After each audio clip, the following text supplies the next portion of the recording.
Salve, oggi parliamo degli idrossidi o delle basi.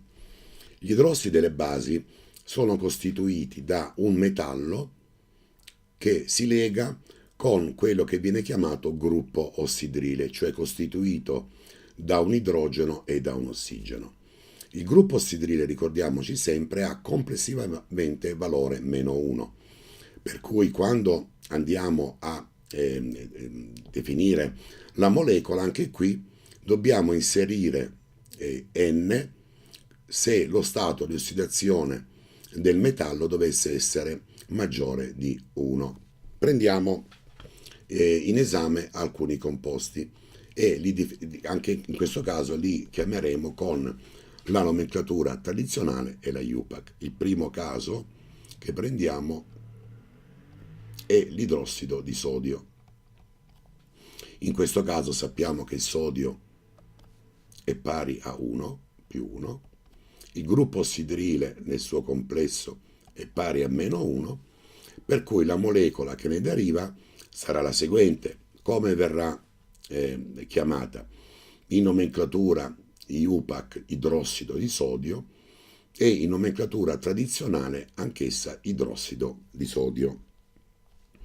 Prendiamo il caso invece, così come abbiamo fatto con gli idruri, di un metallo che presenta più stati ossidativi. Classico esempio è il ferro, il quale può avere stato ossidativo +2 e il ferro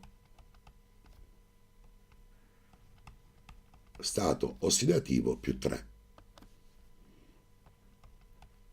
Quindi, anche qui, perché la somma algebrica sia pari a 0, dobbiamo inserire lo stato di ossidazione 2 sotto il gruppo ossidrile e 3 sotto il gruppo ossidrile. Come verranno chiamati questi due composti? Nella nomenclatura tradizionale il termine sarà idrossido ferroso, quindi minore stato di ossidazione, in questo caso idrossido ferrico, maggiore stato di ossidazione.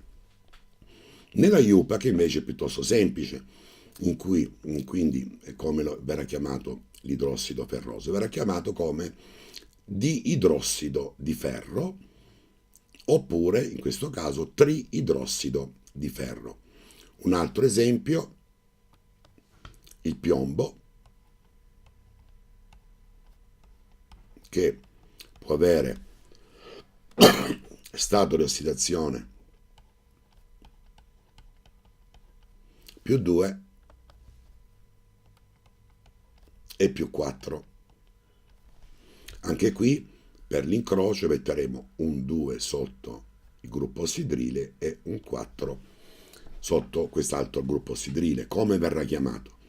Nella nomenclatura tradizionale verrà chiamato idrossido piomboso, mentre nella nomenclatura IUPAC verrà chiamato biidrossido di piombo.